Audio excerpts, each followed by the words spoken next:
protocols observed. Good morning, ladies. I'd like to welcome you all to the second breakfast conversation we are having this year. It is a series of 4 conversations we'll be having. We've had one, this is the second one, and we'll have 2 more. Today's conversation, I'll just ask, what is today's conversation? What is the topic we are discussing? If one of you ladies can tell me. I can't hear anyone speak. And you're all here, so there's a reason why you're all here. Can one of you just tell me what is the conversation we are having today?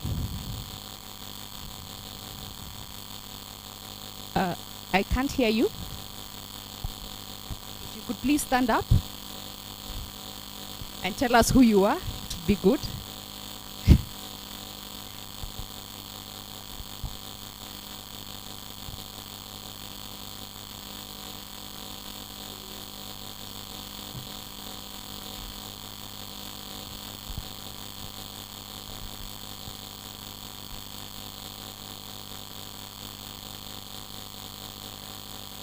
Perfect. I think you've gotten it right. Is everyone in agreement?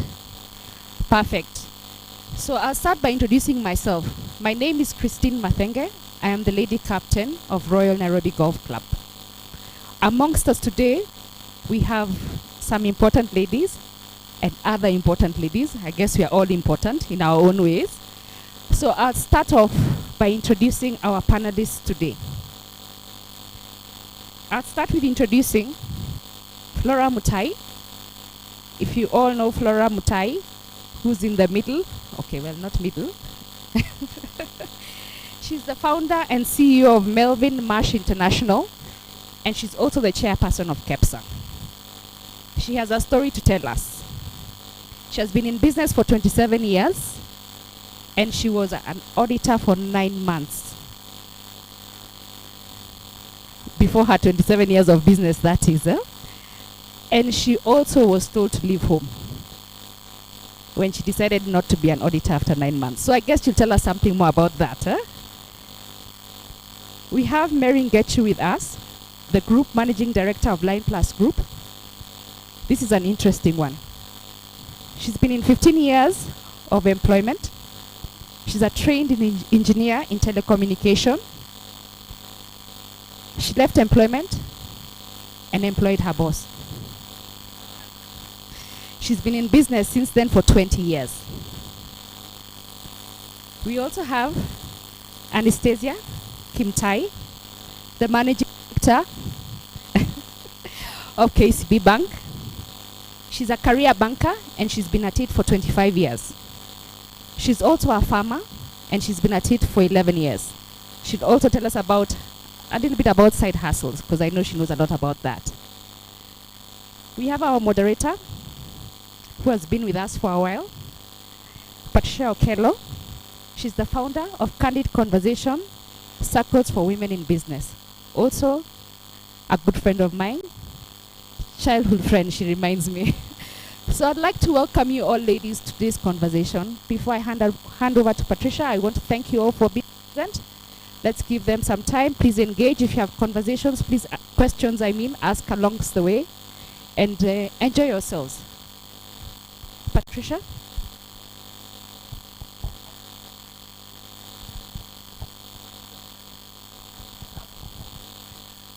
Good morning, everybody. If you've never been here before, we start with smiles. I have to see teeth. Then you're not smiling. Yeah. It's a really arduous task, believe me, to moderate women. And I like eye contact. So you keep looking at me. If you want to ask the question, you'll put your hand up or you'll wink so that I can see you. So as Christine has said, first of all, I've known Christine all her life because I think I'm older than her. And when Christine asked me to come and support her in these conversations, I was really excited because I'm really, really passionate about female entrepreneurship, specifically because I went into business 23 years ago and completely by accident. I didn't know anything about business apart from the fact that I got married in an entrepreneurial home. But in 2014, I was nominated for an award in Florida and came back home. I really loved it. It was so wonderful. I met corporate women women who are in very successful businesses, running billion-dollar businesses, and it really triggered and inspired in me something that, how can we not do the same thing in Nairobi? And when I came back home, whenever I say this story, Flo is not in the room. So today I'll say it with Flo. When I came back, I even told Flo, I have this idea, I want to bring women together in business. And Flo was like, hey, so many people are doing that. I'm like, but nobody invites me. So what I decided to do is create an event where I will always be invited to, and make sure that I'm constantly inviting women. So it's really a real honor for me to moderate this panel and to have Flo as well on the panel, because we never had an opportunity of speaking like this. 2016, I published a book, A Candid Handbook for Women Doing Business in Kenya. It's also available here for you to purchase. And from there is where really Candid Conversation was birthed. When we saw the success of the book, so many women buying it, so many people asking to meet the entrepreneurs in the book, and that's really how Candid Conversation started. So thank you very much for having me. I'm really honored to be here today, and we'll go straight into it. So ladies, I know we've spoken a little bit, and I know Christine has done an introduction, but we'll start with you, Mary, when you'll take the microphone, and I want you to introduce yourself 2 minutes, and really it's 2 minutes in your own words, who Mary is, and we'll just go down like this. So thank you. As I've been introduced, I'm a woman in business, an entrepreneur. I am running several enterprises. I have 3 enterprises in manufacturing, where we are manufacturing packaging containers.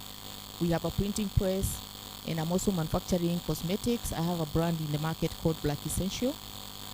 I'm currently employing about 400 people in my manufacturing enterprises. I'm also in waste management. That is my passion project.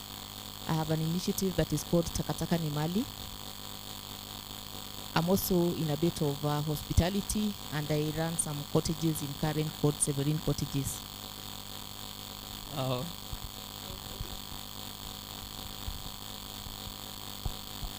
My name is Flora Mtahi. I'm a member here, play golf. So that's, I guess, no surprise to some. I keep fighting with my handicap. That's my challenge. Every year I have to just bring it down a little bit. So I think I've succeeded on that. I'm an entrepreneur, seasoned like you had. I only worked for 9 months.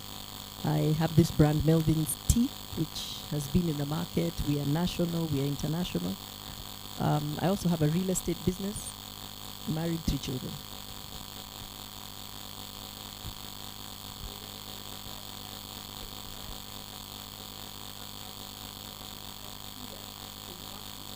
Enable and catalyze your business, and more specifically, I nurture and mentor the career bankers and women in the society. And my passion is catalyzing your business and bringing through financial inclusivity, where women in business stand up and come to the table. Thank you.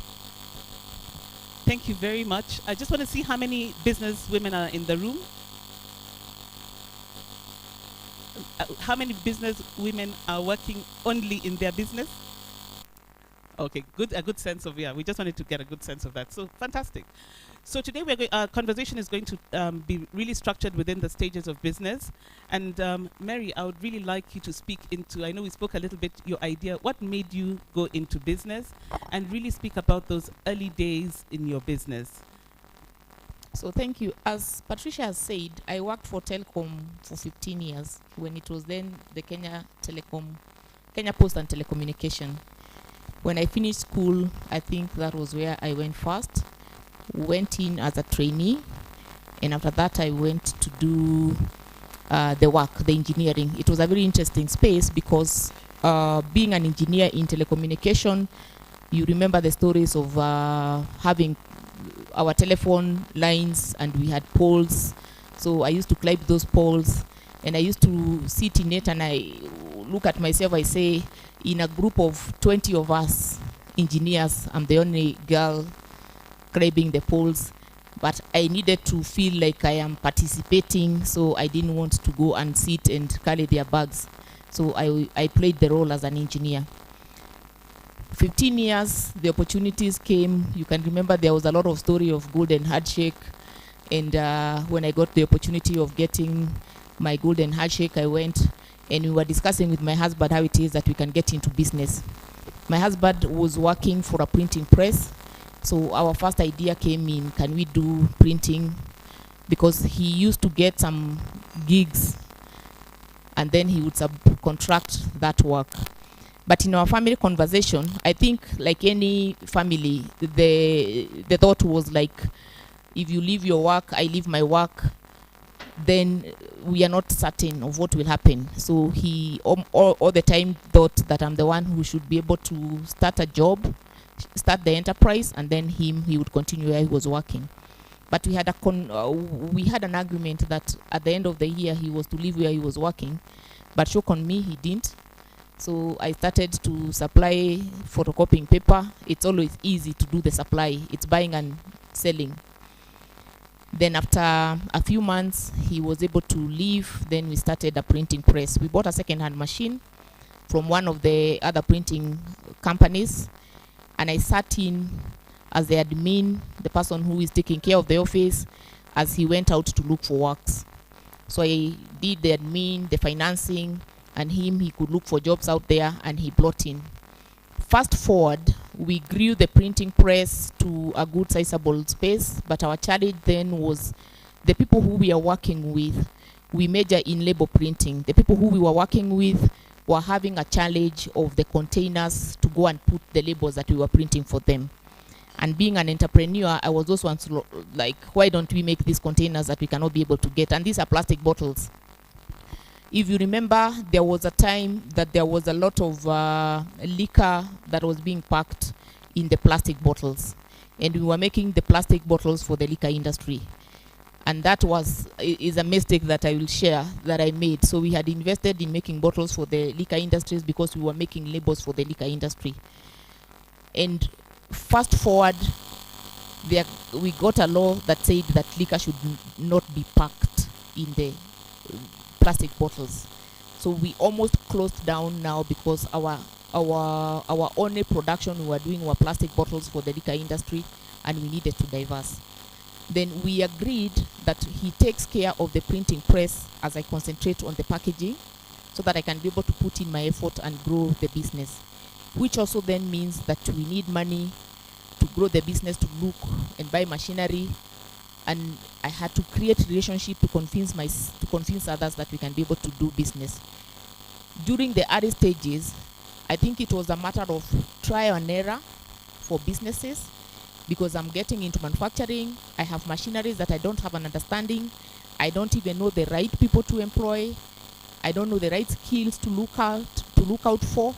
So it was also a lot of time for me to understand the manufacturing, to understand the machinery, to understand the space that I'm getting into, so that I'm able also to guide my team. Because I believe the biggest and the only role for an entrepreneur is to be a visionary, and you have to understand where you want to take your team so that they can be able to grow. So we started by selling some plots that we had. We bought our first machinery.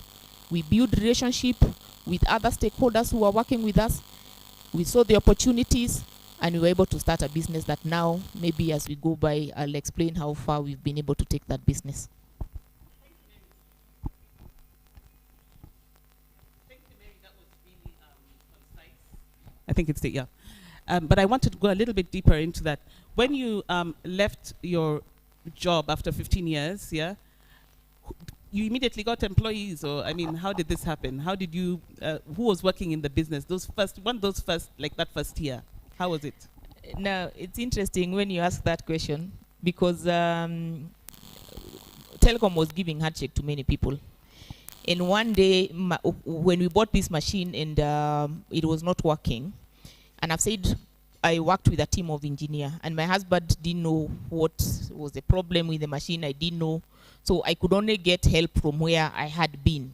So I called my boss. I told him, we are having a problem with this machine. Can you come and help me to look at it? So he came and he analyzed the motherboard of the machine, and he was actually able to see what was the problem. So I think my husband looked at him and saw a magician, because we had a problem that we didn't understand, and somebody just looked at it and said that some dials are not working. And also because he had also gotten his retrenchment, and he had gotten his golden handshake, so we had an opportunity, and we sat and we offered him a job. So he became our second employee to take care of the machinery.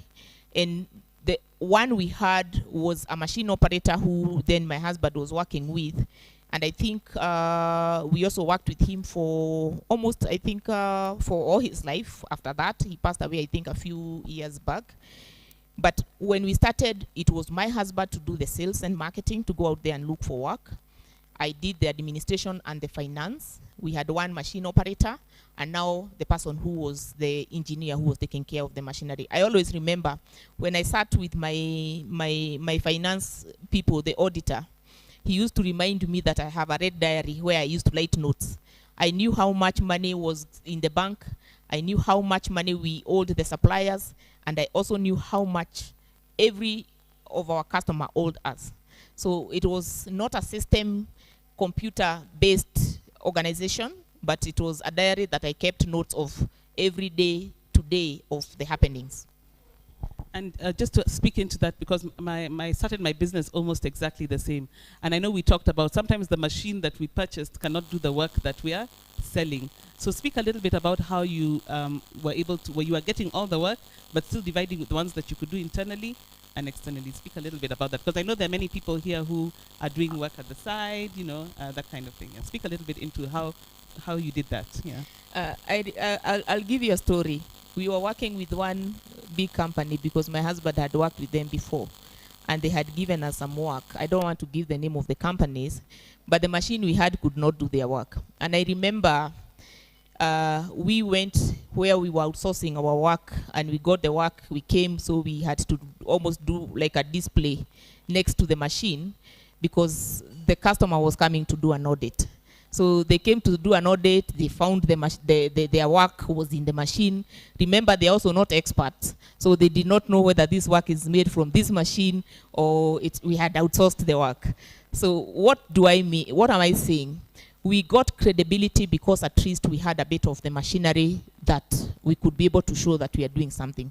And every business starts there. You must have something to show that you're capable of doing, but you also must be ambitious or aggressive enough to even get the work that you cannot be able to do. You outsource it, you service that work, but you also have to understand and come up with a plan on how I say, will I stop outsourcing? I can be able to do that work. So we started with one machine. A lot of people today, when they come, we have that machine specifically, and we call it our machine number one. If you come into my factories, I think I have more machines, like almost equal to the number of people who I'm working with, because in manufacturing it's heavy in machinery investments, and then also technology keep changing. So you'll find that this, I'm talking of about almost 20 years ago. So the printing press that we bought that time 20 years ago, it is still working up to now, but there's quite a lot of work that it cannot be able to do. So we have gone evolving with the technology. So it is having something that you can show when you're starting, substance enough that people can get confidence that you can be able to do it and you understand what you're doing, but also be aware of what you cannot be able to do and where it is that you can be able to outsource so that you fill up your basket. So yeah, we're going to speak a little bit about that, because there's the relationship with your customers, and there's the relationship with the suppliers, and then there's the relationship with the banks. But we're moving on to Flo, to your story around Melvin's and your initial product. Now we know you for tea. Speak a little bit about, you know, how you got into tea. And then, of course, now speaking around how the growth, and what was your mindset around that time when you were expanding your business? Thank you. All right, thank you. I think what people don't know or people forget is my first product was not tea. My first product was actually free-flowing salt. Salt that comes out of the salt shaker. Because what happened is when I quit my job, I was still young and living at home. And I remember somebody asking me, my parents were asking me, what do you want to do? And I said, I want to sell. And I couldn't conceptualize. You guys are very fortunate. This generation are very fortunate that entrepreneurship is celebrated. It's whatever. In our time, it was like, you're a failure. You can't get a job. What happened? Who didn't do what? You know, so for me, it was a fight from the beginning. So I write this letter, I quit, I get home, I get a lecture. Today, I can tell you the words I was told. I'll be a failure and etc. But anyway, I stick to my gun, and then on the table one time, we're putting salt like from a plate, and it's yellow, it's purplish. and you can't even put on the food. And I'm asking, what is wrong? Why don't we have free-flowing salt? So my mom asked me, what's that? And I said, salt that will come out of the salt shaker all the time.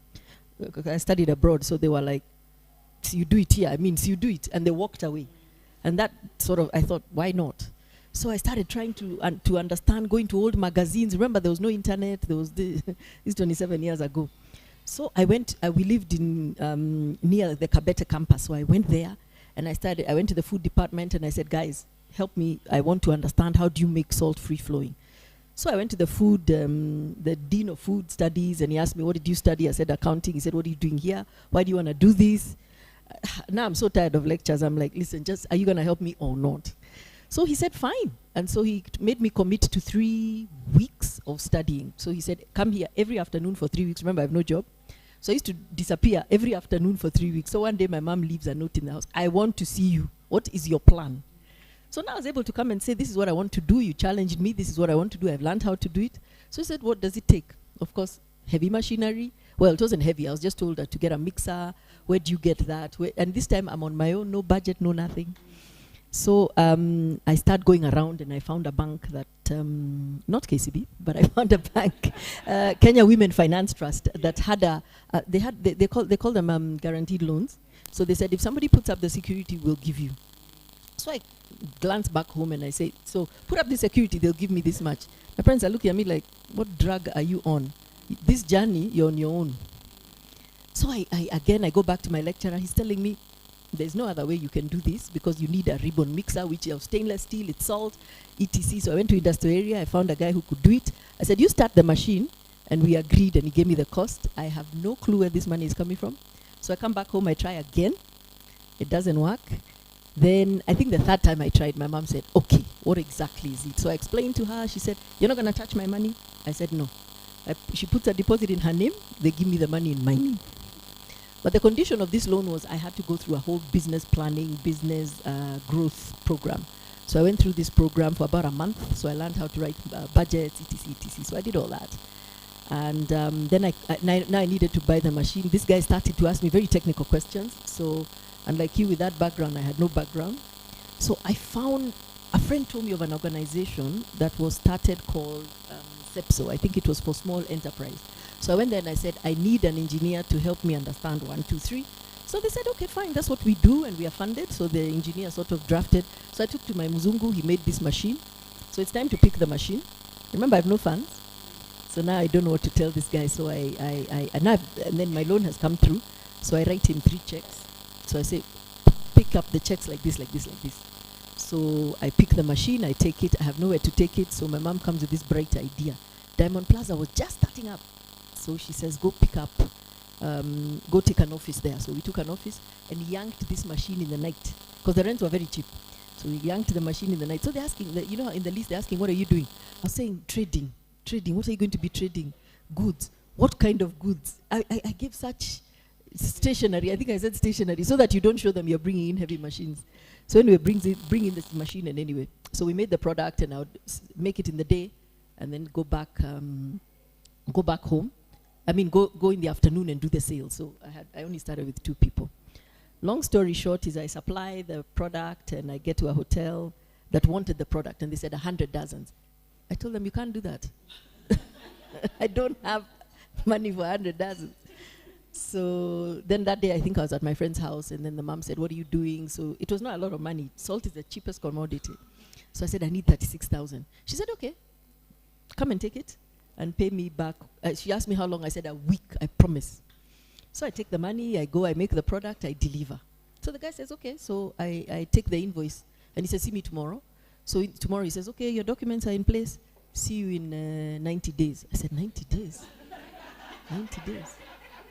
Remember, in the business growth program, that was not covered. So I said, this guy doesn't know me. I went every day to that hotel, every single day. So about 4 days later, he's telling me my mom is disturbing me, nini.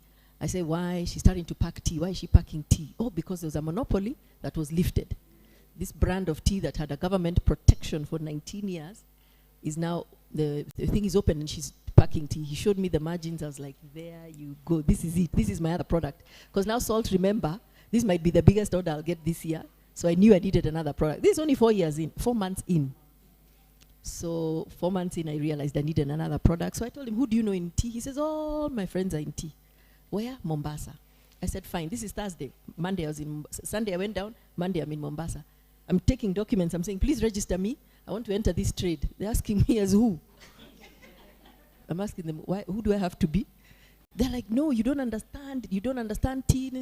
That time I'm thinking, I've already cracked one product. You can't stop me.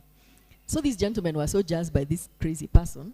They took the documents within 2 hours, because it was a tea auction day. 2 hours they had registered me. They had signed 3 of them. And it was by virtue of this other guy in Nairobi. But in the evening, they told me, young girl, you're so lost. Come and see us, because we are not sure you know what you're doing. So again, another long lecture. My gosh, those guys lectured me about tea, the games people play, how it works, etc., etc. So on my way back to Nairobi the next day, I actually started asking myself, really stop being so arrogant. I want you to just speak into the microphone like this. Sorry. So I decided to stop being so arrogant, and then that's when, I said, I came home, I cooked tea, and nobody could, there was no ginger, so I went to the shop, I came back, and that was my aha moment, and that's when I sort of made tea. To cut a long story so short, because I know I'm supposed to be talking about growth and scaling, is I met somebody after, again, another 4 months, and he says, I was so proud, I say, I do flavored tea, and by that time, my sales are like 1, 2 cartons, 1, 2, 3, 4. But to Chumi, when I went to them, again, to pitch the product, which was the biggest supermarket at the time for the youngsters, they told me, I said, I've got these 2 teas. I've got plain tea and I've got ginger tea. Again, another long lecture. What happened? Why didn't you go to school? Why aren't you working? What's the problem? How can I help you? And I'm like, no, just buy my product. And the guy's like, anyway, he threw me out. But the next day, first phone call in the morning, he said, bring me 20 cartons. So I saw, so the ginger tea, long story short, the ginger tea worked, the plain tea didn't work. Because everybody's was into this was a new tea, but they didn't know ginger tea. So some would even call me and say, is the ginger on the side? Is it in the packet? Where is it? So it was a very interesting journey. So I met then somebody 4 months later who then said, how many flavors? I said, 1. And he said, you're not serious. So quickly he said, if you can come up with more flavors, we have a program again. So you see, I've been supported with a guarantee fund. He said, we have a program with, I think it was Americas, the US trade. No, UK, the UK trade aid. And we'll take you to the UK to help export your product. So here I am, I'm thinking, 8 months in, I'm going to be exporting. So I meet this gentleman, we quickly make four other flavors, and I go on this trip.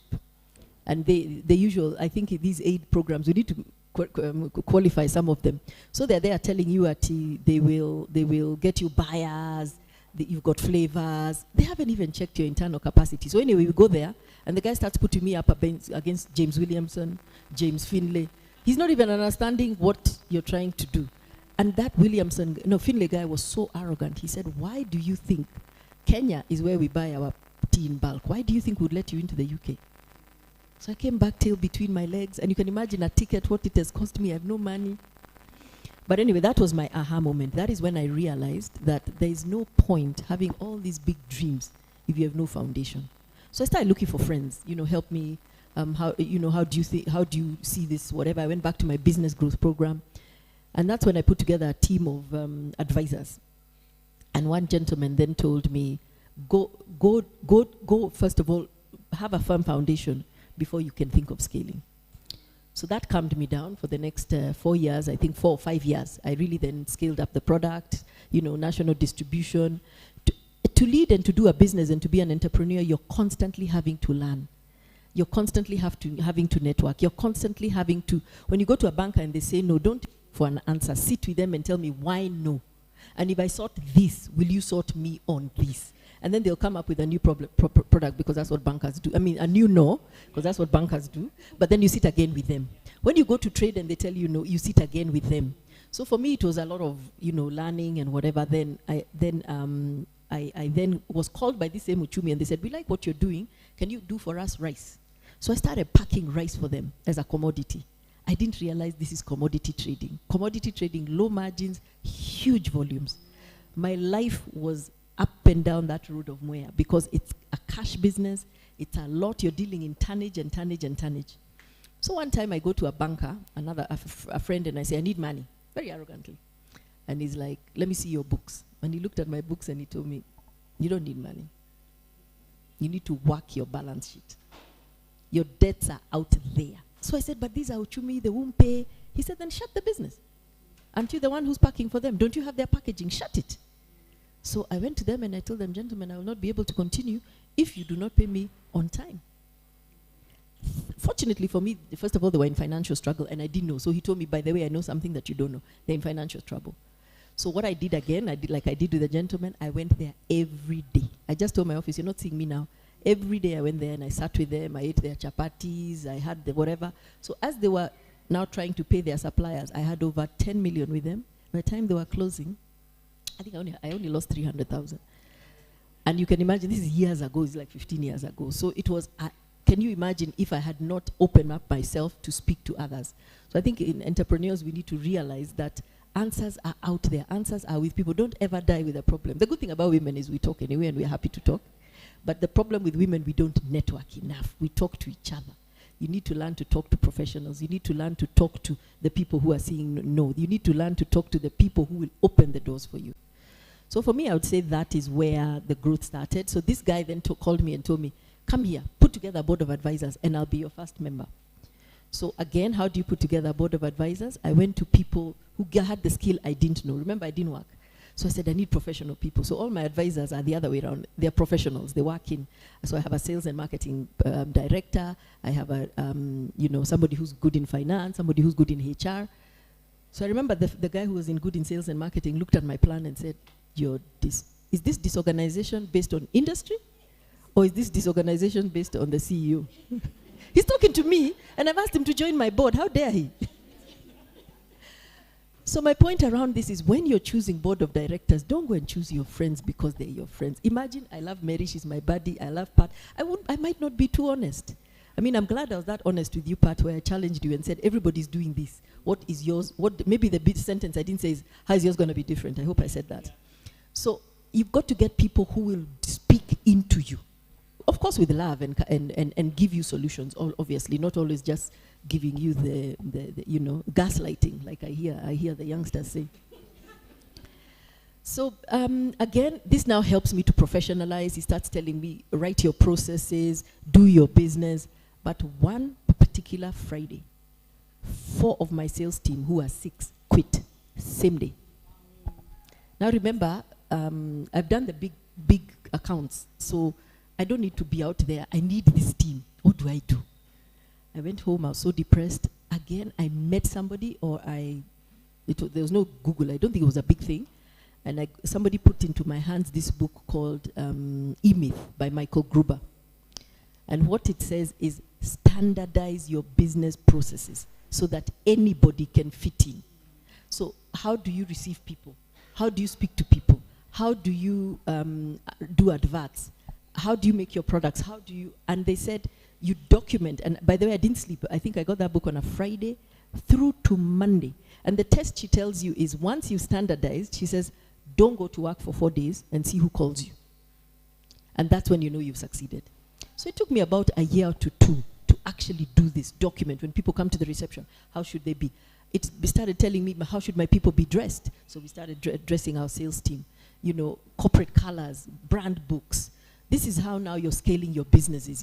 So it becomes, if one person leaves, it should be as easy as another person. How do you file? Where do you file? Where are your folders? Where is everything kept? When you're doing new product development, okay, that one I still haven't cracked too much, but who does it? How do you do it? What are the principles? So I think those are the real things that really drove my growth. So it's really professionalizing, professionalizing, networking with the right kind of people, putting a board of advisors, and then learning to continue to challenge the banks. And also now sitting with everybody, incidentally you pay a service needs to go over and beyond. And this is how I choose my suppliers. If you're my supplier as my accountant, my auditor, imagine you'll not just do my accounts and send them. No. As much as I'm small, and I used to have this thing, it doesn't matter that I'm not a big business. And then they get challenged. And then I say, I still need you to explain to me 1, 2, 3. So anybody who's giving you any service, push because you can't afford it at the time. There will come a time, and you will remind them where you will employ your boss. That's really wonderful. That's a real masterclass there. Yeah, thank you very much, Flo. And it's so funny that when we're talking, I'm just seeing kind of a theme, especially with Mary and yourself, Flo, which is a theme of confidence and courage that I'm already seeing in terms of when we start talking about entrepreneurial mindsets. I'll want you to really speak into that, into that. Another thing that when Flo was talking was like, man, you want to have friends. Do you want Flo's friends? But the reality is, I think there's also a deliberateness in picking the people who you're surrounding yourself with, I think, yeah, for that. Another thing that came out for me clearly was around financing and financing the business. Mary, you spoke into the fact that you got a golden handshake, you know, and we're going to talk about that now as we move to Anastasia speaking. That at each stage of the business, I know one of the biggest challenges in our starting stage is we don't have collateral if you're not in manufacturing and you're not buying machines. So you'll speak a little bit as well into that. Do you really finance somebody who just wakes up with a great idea and wants a machine? And I want you to really speak in terms of, in your experience, I know you've worked for KCB for a long time, but we don't want you to sell any product. We just want to say, as somebody who's financing businesses, do you really finance somebody with a great idea to buy a machine? Speak into that. And what about if you don't have that kind of collateral but have great ideas? I'll give you an example of, I know Mary, because I know we work with small and micro businesses together, and you've really supported people who are looking for containers. You know, there's always the minimum quantity to order, and they don't have that. But you know, people like Mary are giving you the opportunity to buy smaller quantities and put professional labels and put them into the shelves.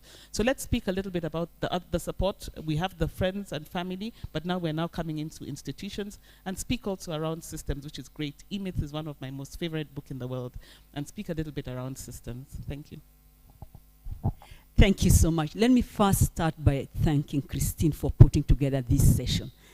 And the reason why I'm saying this is because numbers never lie. Yes, when you go to the survey, 25% of the businesses were started by women. 40% of the GDP is from businesses. And then World Bank comes and say, in Africa, 58% of the MSME businesses are run by women. Don't you deserve a clap? Awesome. Now, then, with all those statistical facts, how do we scale up? I think this is very important. And what do we mean by scaling up? Let me start by saying, it's very interesting to hear Flo's story. And when you come to any financial institution or the donor wall, the most important thing is that what kind of information do you have? Remember, for you to get an equity investor or to borrow, the business must generate enough cash flows to repay. Let's start from there. And that's why, Flo, everybody was looking at you and wondering, girl, just, get back to the basics before you start thinking excellent, great ideas. And so, most important thing that you need to learn, and all the businesses needs to learn, is to appreciate what relevant information do you need to put across. And we've all said, it's good to be knowledgeable. And when you talk about knowledgeable, Flo was here, graduated, right? But didn't have the right information. So I want us to demystify this issue of knowledge. Knowledge is ability to put across the required information for the intended purpose. Does a degree guarantee that? No. And I really want us, because we are brought up in a generation that if you're not a graduate, you are doomed failure. But there's so many business people outside there who've excelled because they have the right information to run their business. And when you don't have that information, I like what Mary said, we couldn't run these machines. So you don't have the right information. What do? Get the right person in place to complement you so that you can be able to have the right information to put in place for financial intervention. That's very, very important. Over and above that, as also financiers, you must get somebody who can say, I trust and believe.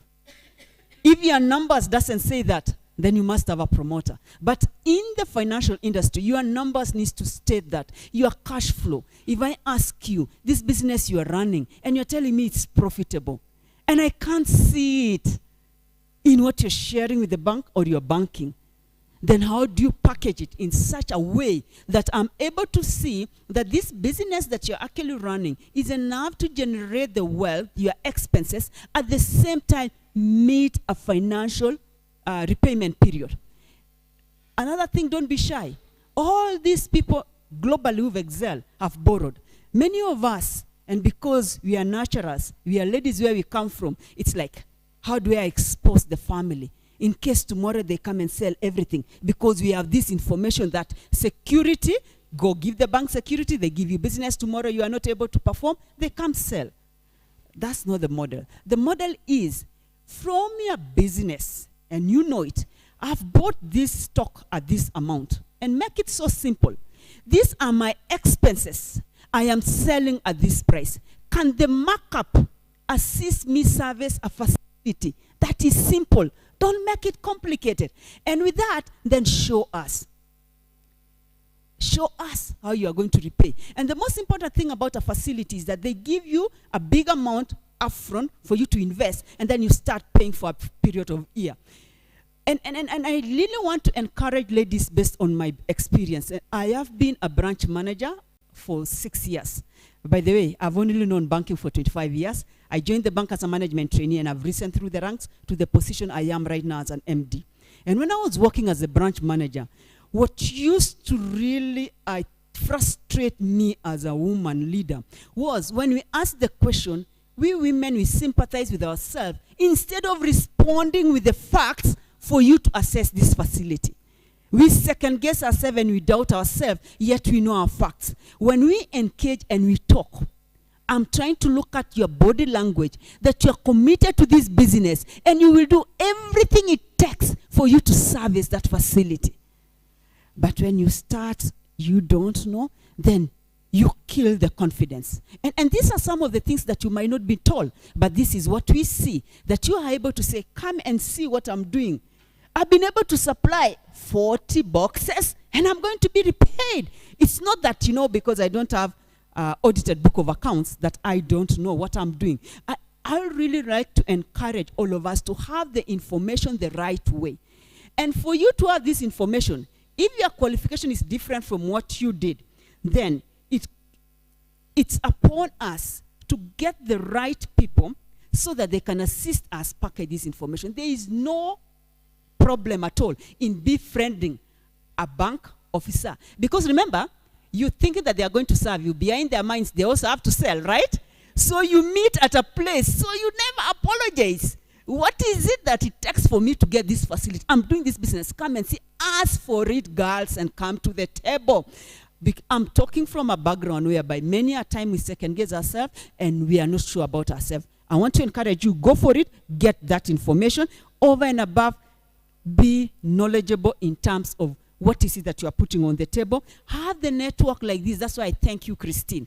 When we started, we didn't have this support. Have this network that you can actually come and say, by the way, you know what, Anastasia, this was my fear. So that we can be able to talk to you and address that fear, so that tomorrow you are not flying around like Flo, all over running everywhere, but you don't have the facts, you don't have the material. We are here to share with you so that you can be grounded and have that material. All of us have limited finances. By the way, you don't need to apologize about that. And even as we speak about ladies, our money meets 1,001 issues that we don't have the savings, right? There are people out there, financial institution, equity people, seed money to invest. But how do you get to know that? If you are not out with the people who have the information. By the way, girls, I have got no objection about you partying 24 hours. But I normally ask you, so you party for what? You party for what? You need to party with people who can give you the information so that when you go back to your business tomorrow, you've learned a new idea. That's what I'm challenging all of us. And it's a big problem that's starting to come through. Let's go out there for us to get the information create the right network, be confident when you don't have that information to pick out somebody who has that information, and take advantage of such forums. These forums, let me talk about the banking industry. You go to every financial institution, they'll tell you, right now we are doing workshops, we are doing mentorship. I want to ask how many of you are aware. Right now, we have a website as financial industry, not as KCB, whereby if you are a member and you have your email, we broadcast the information for you to know where the opportunities are. Do you know? Thank you. That's what I'm saying. You need to come to the right conversation for you to have those solutions. Right now, most of the banks offer unsecured loans. And you know, when we were actually discussing before we came here, I said, where I come from, and by now you've known where I come from, I don't own a property. 100%. You are lucky that your parents gave you a property. In fact, even where you come from, the property has not even been divided for you to have security to go and give out in the bank. Are you getting? So how do you take advantage of these unsecured loans, which is outside there, for you to be able to borrow? Up to 10 million unsecured, thereafter secured by stock. Or when you are buying the machineries that Mary spoke to, do you know that the machineries actually become security? And you don't have to go and look for title. This is an era and an age where we need to have the right information so that you can be able to move forward. So take advantage of the workshops that are there. Take advantage of the website that have been created so that you have a lot of information in terms of where the opportunities are. Come to the table where you can leverage on the experience of the people who've been ahead of you to mentor and handhold you. And I normally say mentorship is not about being with that person throughout. Even for those 10 minutes that you're able to engage, you can really learn a lot from that. And then it's like refer me.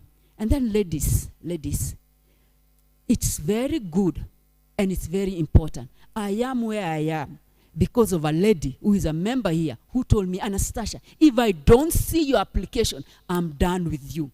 Allow the other ladies to challenge you and have people who can challenge you to be able to know what you have in yourself that at times you second guess and doubt yourself so that you can step to the table. So that you cannot limit yourself that I need to start with 1,000, 10,000, yet you have the capacity and the ability to go to 10 million. Have that people around you so that you can be able to go to the next level through these forums. And finally,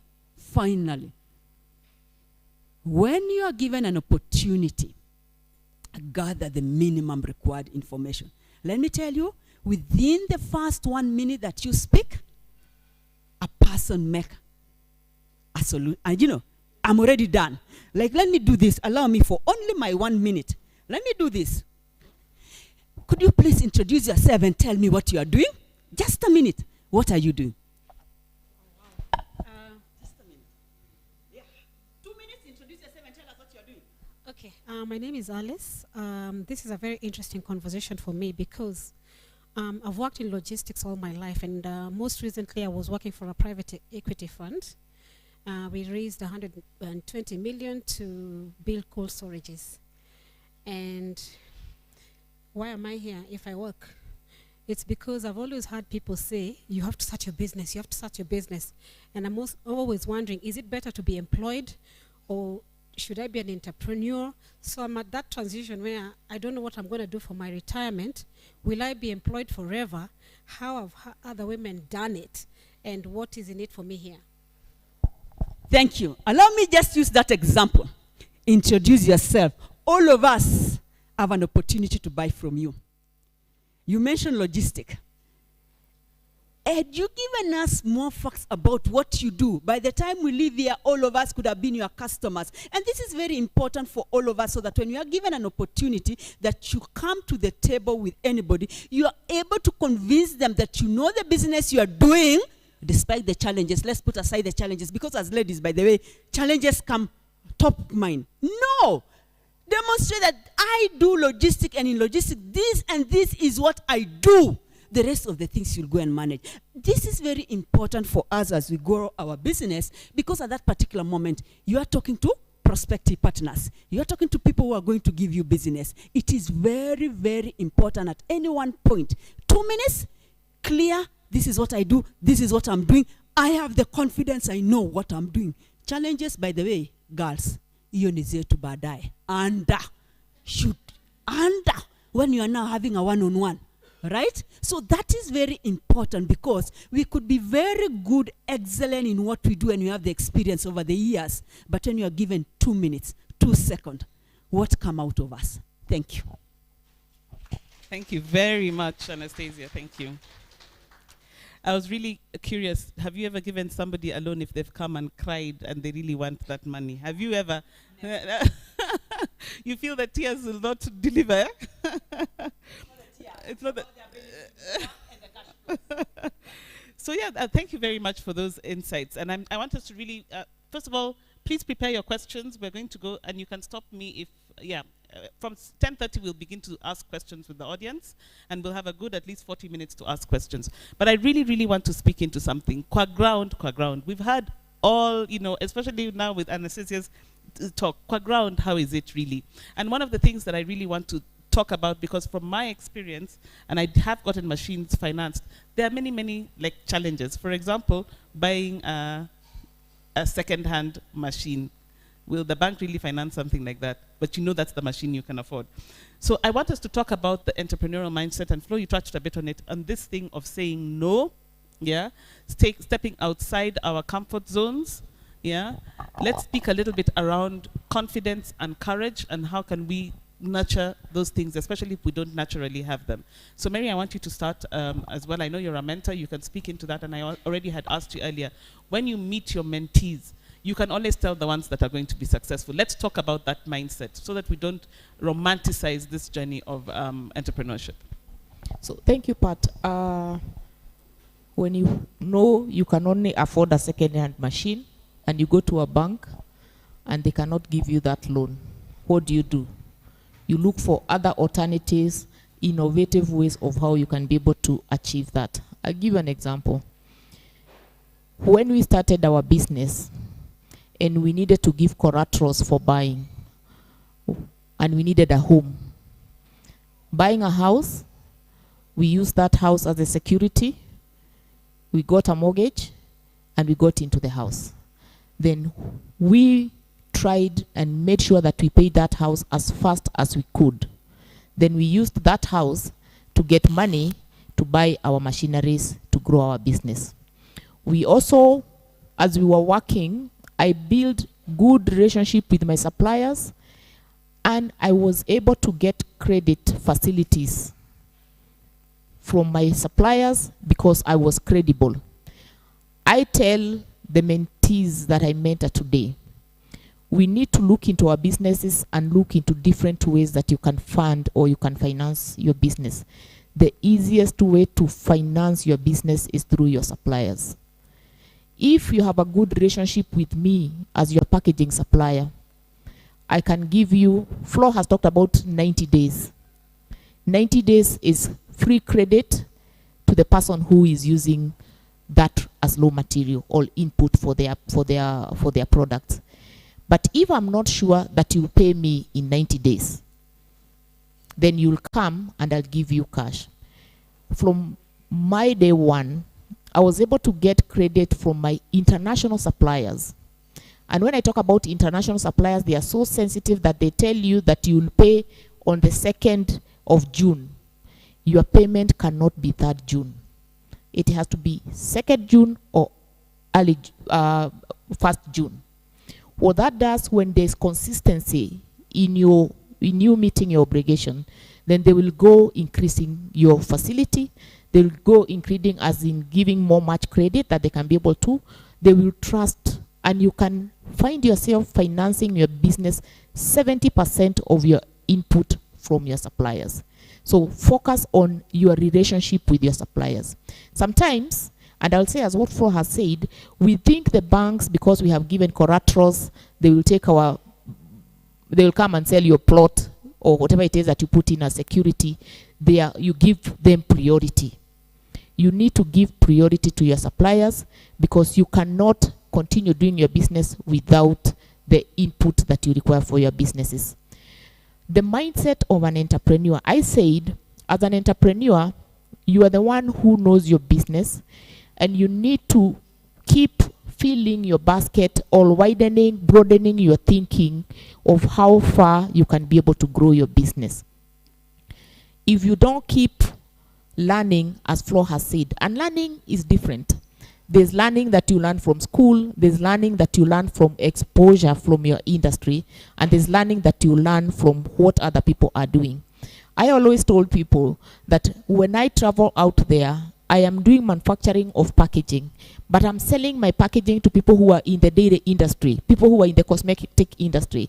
You will find me in a cosmetic industry exhibition to understand what are the growth levels of my customers, so that I can be able to sit with them and I can tell them, you are doing this, but if you could do this, you can grow your business.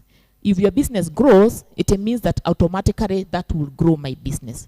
So I've invested in understanding the industry where I am and the industries of where my customers are, so that I'm able to help them and push them for growth, and that literally trickles down into the growth of my business. The other thing that I've also done with my business is to build business relationship. I don't do transactions, because transactions is buying and going. You buy, you go, you have paid me, it ends there. But when I do business relationship, I am concerned with how you're doing your business. So where I go and I get a challenge and I'm able to maneuver that, or I get a solution. You've heard Flo saying, I met another person, they told me this. I met another person, they told me this.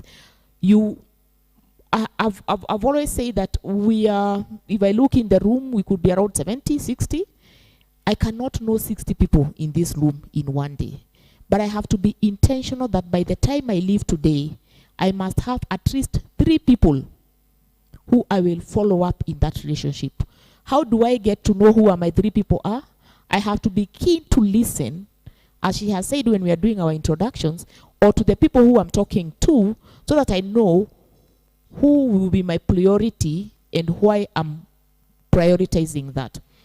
I am in many spaces. I sit in as a chair for SME at the KEPSA.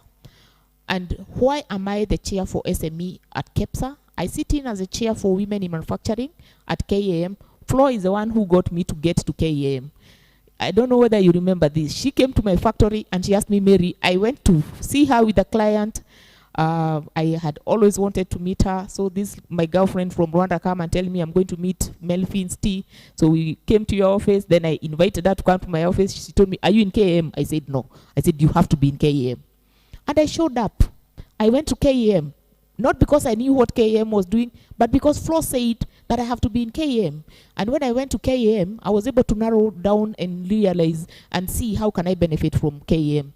I'm here not because I knew what I was coming to do. Flo called me and told me, Mary, there's this breakfast, you have to be in it. And I showed up. I sit with my people and they tell me the biggest thing that you can do as an entrepreneur is when you're called, don't overthink, show up. When you show up, or when you get to know what you are required to do, then don't just show up as a fool, prepare yourself, because it is also bad to show up because people said you show up. You have to show up, you have to understand what is happening here, equip yourself with it, and then after you equip yourself, when you go there, look out for the opportunity. And as women, we cannot be jack of all trades. We have to understand what we are good at. I keep saying that is a mindset of an entrepreneur. You have to start by knowing yourself, your strength. What am I good at? What are my challenges? Surround yourself with people who will buffer or who will fill up the gaps that you have, but maximize on your strength. If you don't know your strength, then you keep trying things that you're not good at, and then you keep getting discouraged because you cannot be able to do it, and then you forget what you're good at. Be clear that I'm not good at this. Who can be able to help me to do that? So I'm not going to ask you, Flo, to repeat that the same thing, because I think she's addressed it really well. But I think have you noticed that both Flo and Mary are in manufacturing? You've noticed that? And I'm sure not all of us here are in manufacturing, correct? Yeah? We have people who are in services and in trade. And it's deliberate. There's a reason why this conversation is being skewed towards manufacturing. and not to discount trade and services. Yeah, and I think that's before we go into the Q&A, and immediately after this, just have your hand ready if you have a question. We're going into it. We had a conversation around trade versus manufacturing, and when we're looking at the future of business, women in business in this country. Yeah, and there's a reason why we're having this conversation around manufacturing. Flo, I really need you to speak into that. Yeah, I really need to where we're moving towards that, and that's not discounting services, but there's a reason for that. Yeah, go ahead. I honestly believe one goes into business in an area either A, you know a lot about, but I think more importantly, something that you're passionate about. You need to do something that you would do even if you don't get paid. Because an entrepreneurial journey is lonely. An entrepreneurial journey is full of challenges. But I keep telling people, my work is to solve challenges. So when I go to the office and they start telling me, I didn't do this because I had a problem, I said, did you look for me? I tell them, I don't come here to work. I don't work anymore. I come here to solve problems. And the difference between the problem that you're solving and the problem that James Mwangi is solving and the problem that you're solving, Anastasia, is perhaps the size. There's no other issue. So really I keep saying, there's a danger of everybody thinking manufacturing is the way to go. It is a lovely way to go. It is difficult, but you have to have the passion for those machines. Even when they start calling you and you can't understand a motherboard, you'll be asking yourself, why am I in this? But the engineers to do that is not your problem. So maybe to speak to the other, to something else. I mean, I think for me it's about what you're doing, what you can do, and what you're passionate about. But today, I believe we have become so sophisticated that I would always tell somebody, let's also stop this Me Too kind of business. We are very good at it as Kenyans. You know, in the tea sector, would you believe there are 500 registered tea packers today in Kenya? How many do you know? I don't think you can pass 10 that you know like this quickly. And I hope Melvin's is number 1, 2, 3.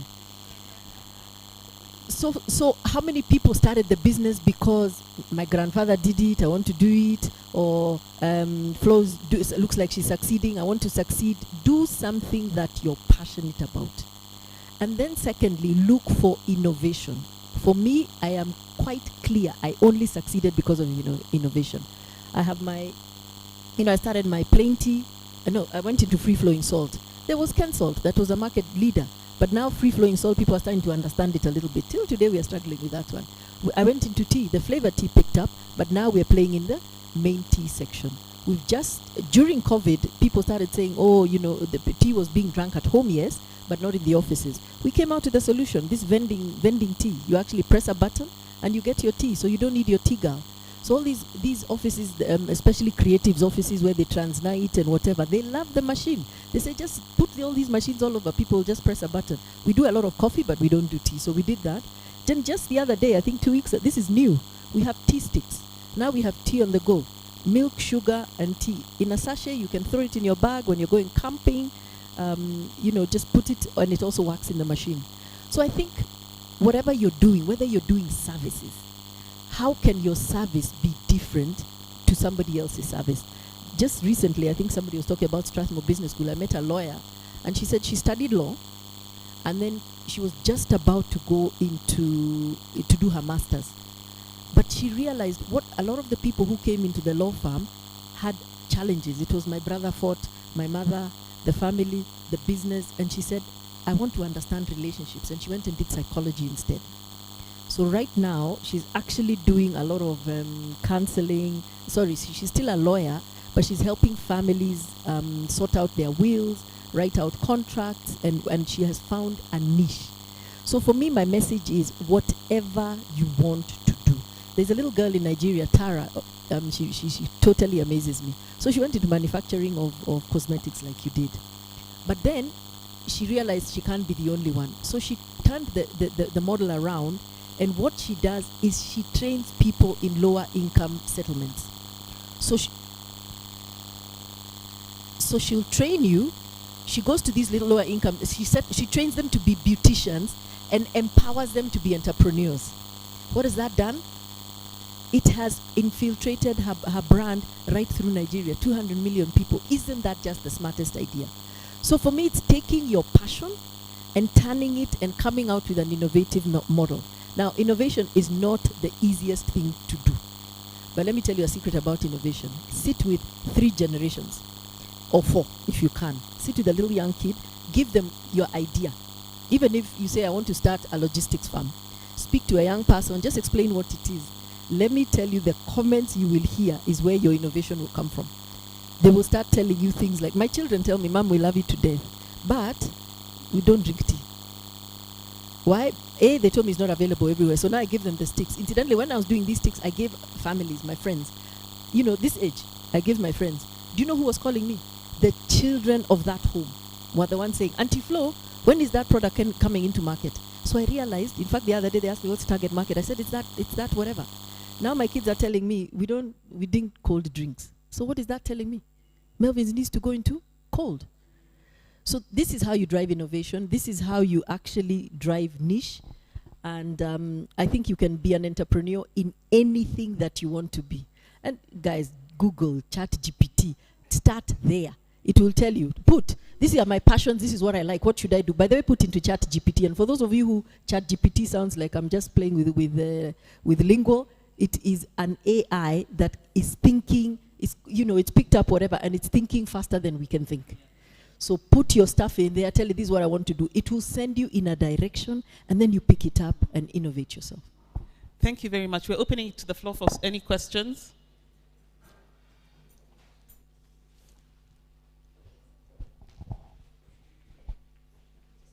Please put your name. Good morning. My name is Masu Wamai. I run a company called Gigi Ventures. We are an events company. We provide guest management and support. I'm also in logistics. And thank you, Pat. It's amazing to be here.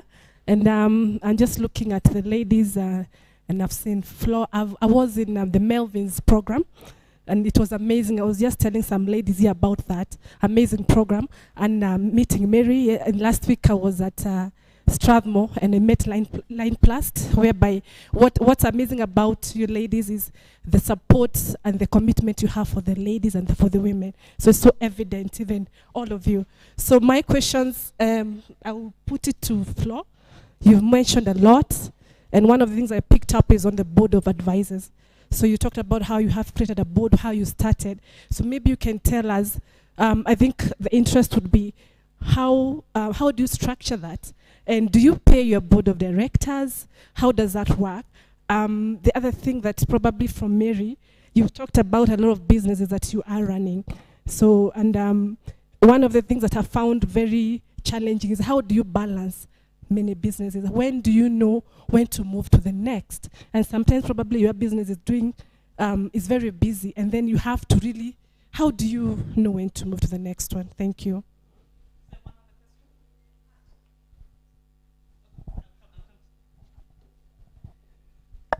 Just hold your, just keep your hands up. Everybody's going to get a chance to start. I'm just going to take the microphone as well to Jennifer. And as Jennifer, you can answer the question, because I know you're in the service industry. You can speak a little bit into that, yeah? I can do what? You can speak into some of the answers, the questions that are being asked.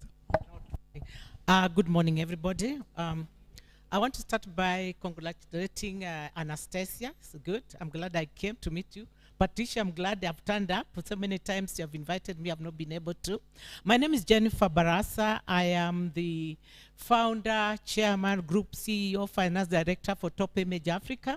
Mine is a family business. I'm now on semi-retirement. My daughter Bidanya Barasa now runs the business. We are in we used to be in about 15 countries, now in 7 African countries. But I'm just here to support the girls and to hear, and I'm glad I came. And my question is actually, or a comment to Anastasia. I've been banking with you guys since I started my business in 1995. That means you are 20 years old, 28 years old. I was so excited to know that you have 250 billion you are giving to entrepreneurs, women entrepreneurs. I hope you know that. And I just want to say, to ask, how has it been, the uptake? And I'm glad I came here, because I know now it's not so easy to meet you, but today I'll be able to have one on you. I have a project that is costing $1 billion, just 1 billion. I just want 1 billion, not much. That's all. Thank you very much. Okay, thank you, Jennifer. I'm going to ask Mary and Flo. Do you want us to take a couple more? Okay. Mm.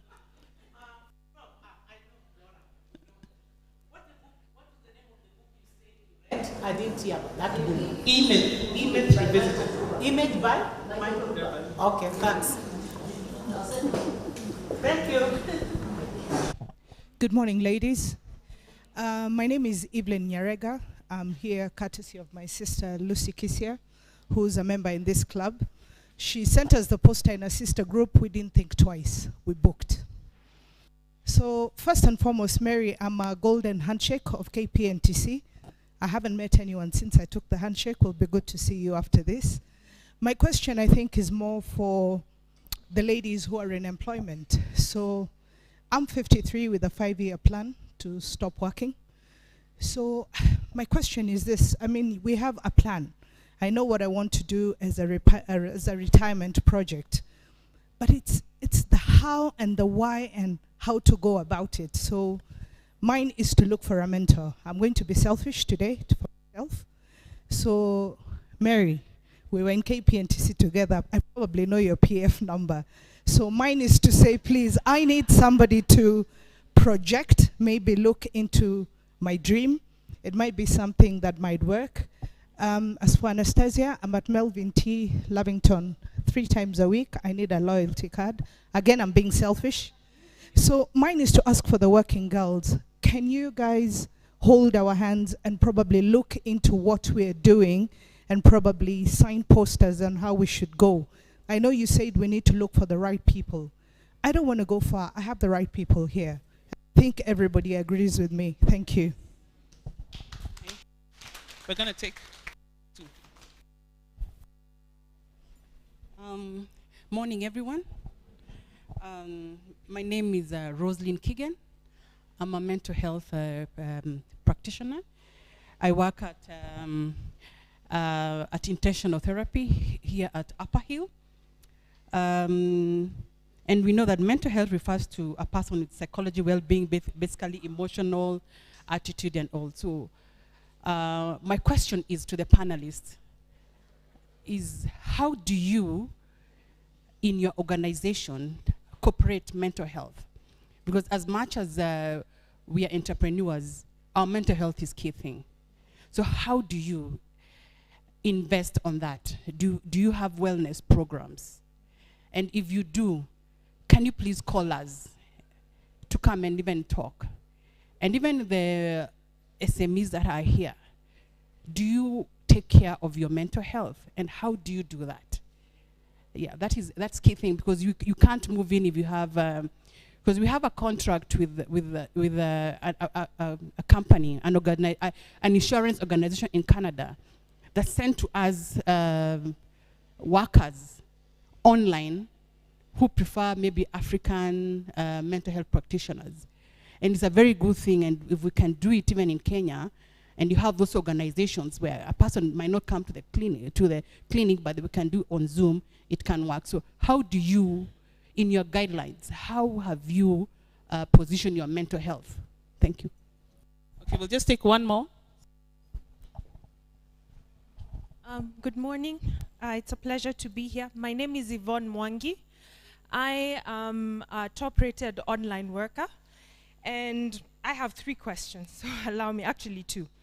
I like that somebody actually brought up the element of mentorship. I'm interested in getting a mentor because in the line of work I have, I feel like I'm breaking a glass ceiling and it's very lonely because I only work with clients in the US and in Europe and in Canada. And so I've reached a point where I need to build an agency and onboard other Kenyans to do what I'm doing. And so I haven't found somebody who's doing that, and I need somebody to help me build that agency so that it can grow and it can scale. So I'm interested in mentorship opportunities. My second question is to Anastasia. As I've mentioned, I'm an online worker. I don't have collateral. I come from a family where there is no collateral. I feel like, as I've said again, I'm breaking the ceiling in business and in family. But I've grown to a point where, in the last 2 years, I've grown to a point where next year, by the end of next year, I want to move from renting an apartment to owning my own home and giving my children that security that I didn't grow up with. So given those circumstances that I don't have collateral, I'm an online worker, so I don't necessarily have an office or anything like that. How can I tap into financing the unsecured loans that you spoke about? How do I qualify for mortgage with the, in lieu of the collateral that you had mentioned before? Thank you. Okay, I think we'll start answering the questions, then I'll come to this side. Go ahead, Mary. You can start with the ones that were directed to you.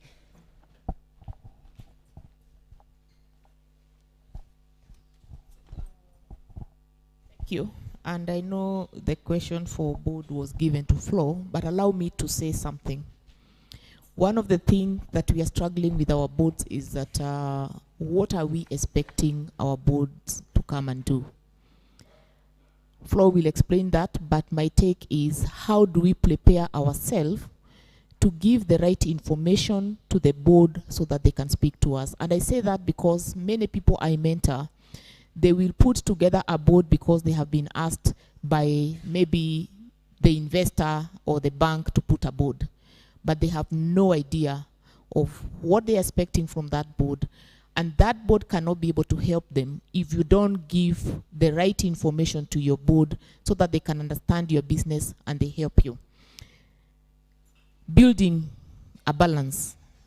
I have said I have 5 businesses that I'm learning and others to come. How have I been able to do that? My strength is in building. And once I build, I'm aware that if I have to build something that is beyond me, I have to put systems that will work without me. So for me, that is, in everything that I stand, I cannot pass it immediately when I start it. I have to build it to be strong enough that I can leave it to continue growing, and I come in just to advise or to solve problems that cannot be solved. I tell my industries, if you call me because there's fire, first you're gonna tell me whether I'm the fire brigade man. You should know who to call before you come to me. You should know and understand where we get the solution for the businesses. And then also, when you're coming to me, don't come and tell me that, Madam, we have this problem. Tell me, Madam, we had this problem, this is what we have done. I say yes, or I tell you, you'd have done it this way, or if it didn't work, I simply just give my leadership in that process. So I have equipped myself with an understanding of the business and being aware that I am growing something that is beyond me, so that I must be able to pass it. So I am very good in delegating, not just in the businesses, but in every role that I play. I'm a mother of 3, I'm a wife, I'm running 5 businesses, I'm a leader. How do I manage those things? I manage those things by equipping and surrounding myself with the next call that I need. If my daughter today calls me, Mom, I forgot my swimming costume, and she's in school and she needs it in the next 15 minutes. A phone call away, the swimming costume is in school. Tomorrow, I need to go for maybe there's a parents meeting. I have to show up because there will be no other tomorrow for me to have a parents meeting. But my business has to go on. I will call someone and tell them, I had this meeting, I cannot be able to afford to go and represent me because I have a school matter to attend. I have a trip, maybe within a month, I'm so out of the country, I have many things that I'm doing.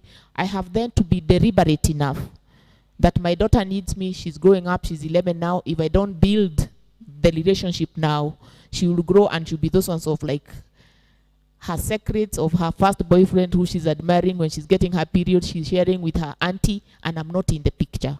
I have to be aware of those things. You can never have an equal balance, but you have to be intentional and understand what are your critical responsibility and what must you not delegate. And anything else that you can be able to delegate, surround yourself with tools, with people that you can be able to delegate. I think that is on the how many roles that I do. Then mental health. What I do with my organization is to understand what would cause mental imbalance, what is mental health, what are my people concerned about. So it's not just work and a pay at the end of the month. We come up with program. I'll say when I started my business, and we used to have a huge party at the end of the year, and we spend maybe several millions taking people away to Masai Mara and all that. But we came back and I realized we spend so much money at the end of the year. But these people every day, when I send them out for lunch, they go for something that is called air burgers. And I sat with my HR team and I said, why are we spending so much money at the end of the year? Why don't I spend that spend in the year and give my team lunch? Then I started giving my team lunch.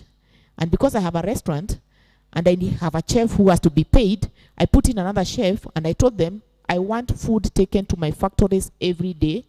And you will not believe it, it does not cost me 15,000 in a day to feed 200 people. So I've just done that calculation and I've said, look into 15,000. And those people, then I told them, what do you give me back? Instead of having a 1 hour break, I'll give you lunch, but you have 30 minutes break. And what that also did was to improve my productivity in the afternoon. So after all, it's a win-win situation. Then we've created a welfare because they want the small needs that would create a lot of problems. My child needs to go to school. I can't be able to give loan to everyone. So we created for them a welfare. So within the organization, they're able to get different financial needs met. And they are now, beginning of this year, they have told me, can you talk to your friends who have other organization so that we can be able to broaden this welfare. We have talking groups. Every department, the leader first becomes a counselor to their team. Then within a department, they have a team of leaders that if they see that maybe you have a personal problem, they're able to talk to you. And I hear you. It is not just within. We also need external experts to be able to do that. And I think those are things that I will consider for my organization to put Thank in. you very much, Mary. Flow over to you. We'll try and keep them tight so that we can take more questions. Yeah. I think she covered the board well. Do you pay? Yes. What you get for free, you don't respect. So please pay your board members. You don't have to start at a very high level. I could give you a typical government board pays 12,000 or something like that. So you don't have to start at the top. There was something about mentoring. I want to challenge you people who say you need a mentor. I've told you there's Google. I've told you there's ChatGPT. I told you there's a lot of networking. What have you put together first? What have you gone to understand? Who have you taken your idea in front that is important to you? Because you choose me as your mentor. I don't understand your industry. Okay, you've chosen Mary, she understands your industry. But assume it's me, and I don't understand your industry. You could pitch a beautiful idea that I don't get. So take the idea as raw as it is in front of who your customer would be. And this is what they call design thinking. So design with your customer in mind. Take to your customer and say, would you do this? Would you pay this? Would you? I mean, we do that. They say, when you're making something, stitch it up however untidy. When we were doing testing our tea sticks, we put them in a purple tea packaging because that's what we had in the whatever. So people kept calling and saying, where is the purple tea? When is it coming out? And I kept having to explain, no, that is just a prototype. So for me, that's the first thing about mentorship. How ready are you? How far have you gone? And then please make sure you get a mentor who is in the area that you want to go. Now, there could be life coaches, life, whatever, life work balance. And like she said, there's no balance. It's about being intentional. And just because we are here as ladies, one of the biggest mistakes I see us ladies doing is we feel we are the best people with our children. Who told you? Who said? Children have a mother and a father. Then you say, no, but when they go out to the father, they come back, they are dirty, they haven't eaten. And what's wrong with that? When children don't eat and they don't whatever, in fact, they have a time of their life. You're coming to bore them with structure. So when you want to do something, call your other half, your brother, your hubby, your spouse, whatever, and say, I'm leaving with these guys. I've got something to do, but I'll be back. Call me and I'll be available. So you tend to find people keeping themselves in their comfort zone and blaming the environment. Homes, how much do we pay our house helps? You know, you can go and say, I'll pay you 8,000 because you know they're never going to report you to minimum wage. You, what are you earning? And you want to pay this person, and you're leaving them with the most important person in their lives.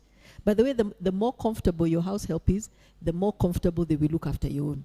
So do what you can. Pay them what you can that is reasonable. You don't have to spoil them because they'll still get spoiled. You know, do what you can, but and then try and meet their little needs. Like she's saying, she looked at food, she looked at housing, accommodation. Where do they live? How far are they traveling? Do you give or are you the ones who count potatoes and bananas? I mean, I've seen people come from very wealthy homes, maids, and they say, "Where's Yuko?" They count for me apples. They send the child to count the apples that they left on the table. What are you doing? You know? So for me, what is that around? It's around having a social structure that allows you to be able to do what you can do. So if your home is working, like for me, my home will work at like clockwork. Whether it's international visitors, local visitors, I don't need to get involved, including shopping. Because like we asked one day in church, does the bread change because you bought it or your house help bought it?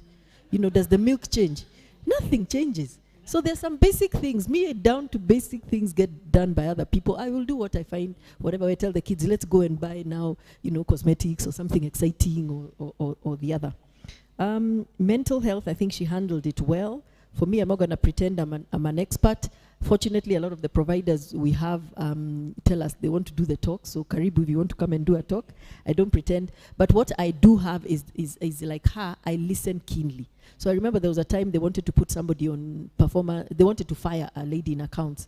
And when they explained her behavior, I said, don't you think she has a mental health challenge?